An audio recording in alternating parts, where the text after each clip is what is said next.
तेरा साथ कितना आदमी है? अकेले ইহঁতৰ কিনা আমাৰ এসএসসিত নাম নাইলা অসমীয়া ল'ৰা গেলা হাজিৰা কৰিব কিমান আদমি বলো ভিডিঅ' বনোৱা এনে সিআৰপিএফ এৰ एग्जाम হয়তো বাহিৰৰ ল'ৰা কৈ দিয়া না তাকে এতিয়া কৈ লাভ নাই গো তাৰ ডিটেইলছ বিলাক সব ওলাব লাগিব আধাৰ কাৰ্ড মোবাইল নম্বৰ বল পিছত পুলিচে গম পালে যোনে যোনে ইয়াত ইনভলভ আছে সবে বাং খাই যাম आधार कार्ड তোমাক কোনে কৈছে অল ইণ্ডিয়া কিবা বেছি চলাইছে আসামৰ কাৰণে এক্সট্ৰা কি আছে মেনশন কৰা আছে এই অসমৰ আধাৰ কাৰ্ড লৈ আনিছে তো বুজিছা এতিয়া যে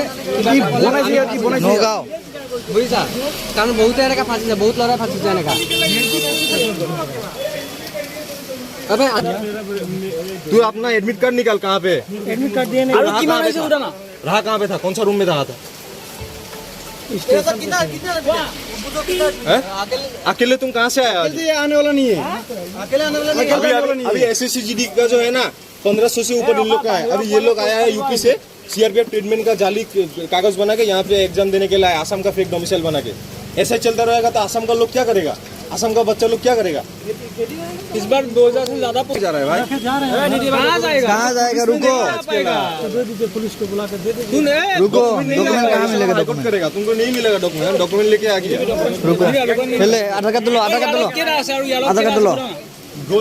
कितना आया था नहीं अकेला आया हां अकेला आया অলপ পকৰো না অলপ তুমি এসএসসি का केस नहीं আসনসমূহ তেওঁলোকে দখল কৰিবৰ কাৰণে অপপ্ৰচাৰ চলায় গতিকে তেনে ক্ষেত্ৰত আমি সেই সময়ত আমি তেজপুৰ আঞ্চলিক ছাত্ৰ সন্থাই আমি এক অভিযান চলাই আমি সেই সময়ত বহু ছাত্ৰ ছাত্ৰীয়ে আমি আৰক্ষীৰ হাতত আমি গোটাই দিছিলোঁ পুনৰ আজি CRPFৰ এটা বিশেষ পদবীৰ কাৰণে বিশেষ পদৰ কাৰণে তেওঁলোকে আজি ইয়াত আহি উপস্থিত হৈছে এগৰাকী আমি ছাত্ৰ আমি ধৰি দিছোঁ উত্তৰ প্ৰদেশৰ পৰা আহিছে তেখেতে 3খনকৈ আধাৰ কাৰ্ড তেওঁলোকে বনাই আনিছে ভুৱা নথি পত্ৰ তেওঁলোকে লৈ আহিছে এখন আধাৰ কাৰ্ডত তেওঁলোকৰ ঠিকনা আছে নগাঁও এখনত আছে শিলচৰ এখনত যদি জন্ম চন 2000 এখনত আছে 2005 গতিকে তেনেস্থলত অসমৰ যি আমাৰ প্ৰশাসন বা আমাৰ শোণিতপুৰ জিলা প্ৰশাসনে হওক বা এই পৰীক্ষা আয়োজন কৰা পৰীক্ষা পৰিচালনা কৰা এই আয়ন ডিজিটেল জোনে হওক তেওঁলোকৰ এটা নৈতিক দায়িত্ব আছে তেওঁলোকে এই নথি পত্ৰসমূহ ডেট টু ডেট তেওঁলোকে ভেৰিফিকেশ্যন নকৰে যাৰ ফলত বাৰে বাৰে মাধমাৰ খাবলগীয়া আমাৰ অসমৰ নিবনুৱা ছাত্ৰ ছাত্ৰীসকল অসমৰ ছাত্ৰ ছাত্ৰীসকলক পেটত লাট মাৰিবলগীয়া হৈছে অসমৰ ছাত্ৰ ছাত্ৰীসকলক বাৰে বাৰে প্ৰবঞ্চনা কৰি আহিছে এই বাহিৰৰ পৰা ছাত্ৰ ছাত্ৰীসকলে গতিকে এনে ক্ষেত্ৰত আমি অসম চৰকাৰক আমি দাবী জনাইছোঁ কোনো কাৰণতে অসমৰ বাবে অসমৰ ছাত্ৰ ছাত্ৰীসকলৰ কাৰণে সংৰক্ষিত যিসমূহ আসন আছে কেন্দ্ৰীয় চৰকাৰৰ যিসমূহ চাকৰিৰ কাৰণে সংৰক্ষিত যিসমূহ আসন আছে সেই আসনসমূহত কেৱল উত্তৰ পূব আৰু অসমৰ ছাত্ৰ ছাত্ৰীয়ে প্ৰাধান্য পাব লাগিব প্ৰথম কথা আৰু দ্বিতীয় কথা হ'ল যিসমূহ ছাত্ৰ ছাত্ৰীয়ে ভুৱা নথি পত্ৰ লৈ আহিছে তেখেতসকলৰ বিৰুদ্ধে বিহিত ব্যৱস্থা ল'বৰ কাৰণে আমি দাবী জনাইছোঁ কোনো কাৰণতে যাতে আইনী মেৰ পাছত যাতে তেওঁলোকে হাৰি যাব নোৱাৰে আমি তেজপুৰ আঞ্চলিক ছাত্ৰ সন্থাই আমি দাবী জনাইছোঁ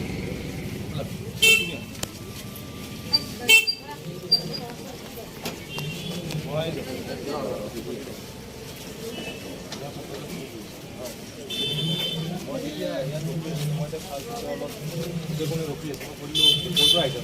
সি অসমীয়াত বুজি নাপালে মই তেতিয়া হিন্দীত সুধিলোঁ ক'ৰ পৰা আহিছে কি কয় যেতিয়া মই ইউপিৰ পৰা আহিছোঁ ভাই মোক নধৰিবা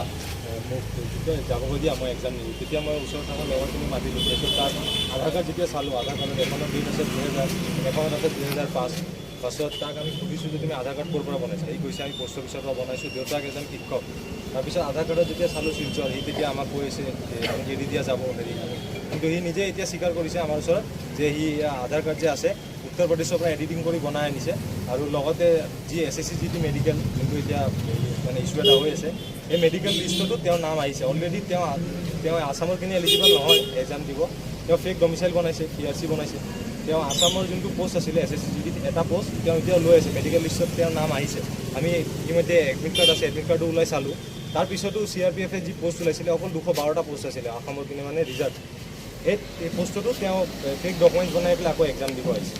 কিন্তু তোমালোকে কি ব্যৱস্থা গ্ৰহণ কৰিছে আমি মাননীয় মুখ্যমন্ত্ৰী ছাৰক হাত জোৰ কৰি আমি অনুৰোধ কৰিছোঁ যে যি SSCGD মেডিকেল আহি আছে সেই তাৰ বাবে আমাক অলপ সহায় কৰক জেনুইন ভেৰিফিকেশ্যন হ'ব লাগে লগতে যি পৰীক্ষা হৈ আছে তাতে আপোনাৰ ডিজিটেল ভেৰিফিকেশ্যন লাগে লগতে আমি DGP ছাৰকো অনুৰোধ কৰিছোঁ যে আমাক অলপ সহায় কৰক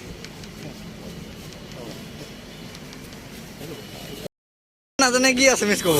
পুলিচ ষ্টেচন ঢেকিয়াজুলি এইবিলাক একোৱেই নাজানে পোষ্ট অফিচ পুলিচ ষ্টেচন খালি ডিষ্ট্ৰিক্টটোহে অকল জানে নাগাঁও বোলে অঁ শুনচোন ইউপি এটা ভাল কৰি ভিডিঅ' বনাওচোন ই নিজে এগ্ৰি কৰিব লাগে যে टीचर है नौगांव में नौगांव में कौन सा स्कूल में टीचर है विद्या मंदिर तुमको यहाँ पे रहते हुए कितना साल हो गया यहाँ पे नहीं रहते बाहर दिल्ली दिल्ली रहते अभी तो तुम यूपी बोल रहा था हम यूपी बोले हैं तुम आधार कार्ड जाली बनवाया है कि नहीं ओरिजिनल है पापा का नंबर बोलो पापा नंबर फोन लो करके मोबाइल है ना आता पापा का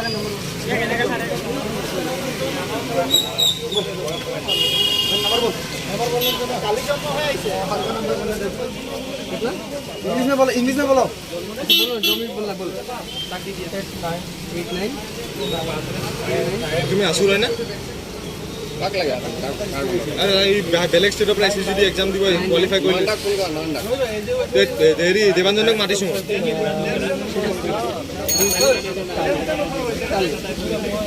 কিমান বছৰ 18 বছৰ 2005 চনত জন্ম 18 বছৰ ইয়াত দেখোন এৰিয়ে দিব ইয়াক ইয়াক চাবাই পলাই যাব পাৰে এই একশ্যন লৈ আছে जा रहे हैं हम ना कहाँ जा रहा है क्यों जाएगा तुमको थाने में देगा बोलो यार धोरे धोरे কিমান দূৰ যাব ই कौन जाए ऐसा कहाँ गए साहब कहाँ गए इधर ही रुको कहाँ जाए भागना मत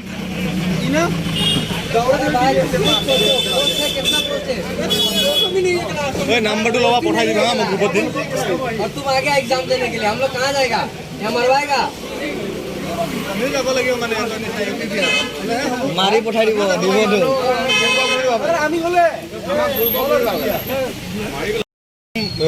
कौन सा स्टेट से आया एग्जाम देने के लिए सच बात बोलो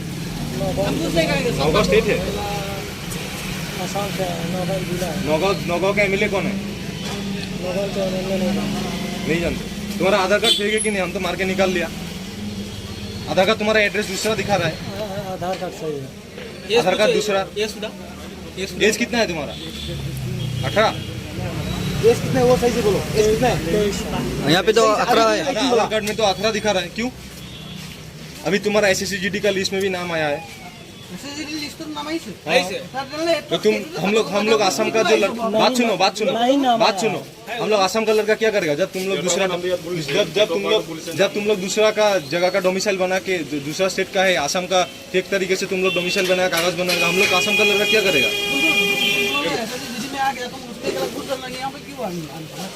SSGD ওলাইছে অসমৰ কাগজ দি অসমৰ পোষ্ট খাব আহিছে हम लोग जाता है क्या कहीं बिहार का पोस्ट खाने के लिए तुम लोग क्यों आ रहे हैं यहाँ अभी तुमको जो है ना फेक आधार कार्ड बनवा के कौन दिया ये बात बोलो आधार कार्ड तुमको बनवा के कौन दिया ये बात बोलो ठीक नहीं ओरिजिनल है एड्रेस तो दूसरा दिखा रहे हैं फिर क्यों तुम वही बोल रहे हैं तुम्हारा 23 साल है अभी 18 साल दिखा रहा है क्यों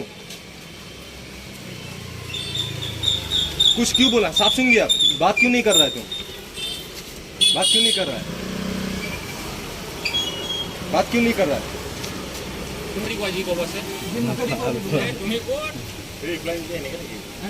कुछ नहीं बोलेगा आराम से चले जाओगे ऑफिस से धोखेधड़ी कर रहे हो तो बॉर्डर में लेके क्या करोगे तुम्हारा मोबाइल कहाँ पे है मोबाइल नहीं कहाँ पे रखा है मोबाइल नहीं कहाँ पे लेके रखा है कहाँ पे रखा है मोबाइल कौन सा दुकान याद आगो दुकान तो दुकान कोने कुरासन कोने मोबाइल थৈ গৈছে নেকি এই দোকানটো আছে কম্পিউটাৰ যে ইয়াক লৈ যাব লাগিব हां নাই ৰবা ইয়াক লৈ যাব লাগিব কোনে মোবাইল থৈ গৈছে এনেকৈ ক'লে নক'ব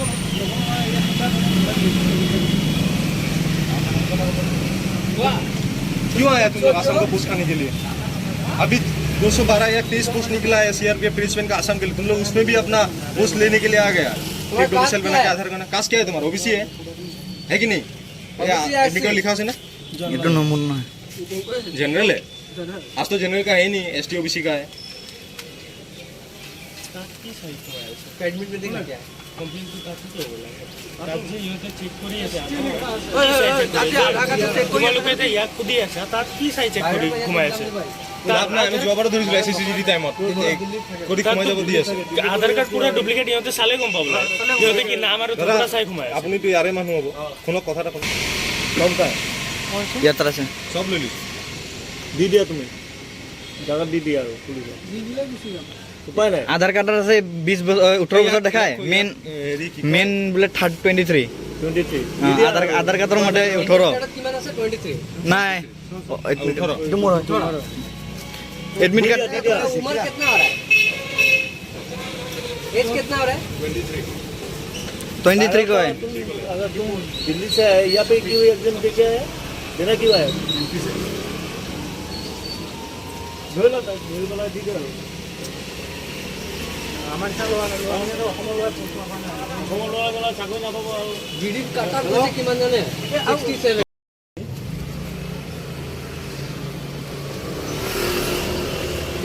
হেৰি কৰা হৈছে ইণ্টাৰভিউ কৰা হৈছে ধৰাটো একো একো লোৱাই নাই এতিয়ালৈকে ঐ আৰিছ আৰু বেগত কিবা আছে তাৰ আপোনাৰ লিখা নাথাকে মোৰ ভেটি নাথাকে ই 18 বছৰ বুলি কাক কৈছিলে আমাক কৈছে 18 বছৰ বুলি यात बेलेग আছে ই আৰু ইয়াত বেলেগ আছে কেটা এডমিট কাৰ্ডৰ ইচ্ছা নাই এডমিট কাৰ্ডৰ ইচ্ছা এখন 2005 এখন 2000 এয়া দেখাই দিয়ক সেম নাম্বাৰ নেকি উঠাই লওক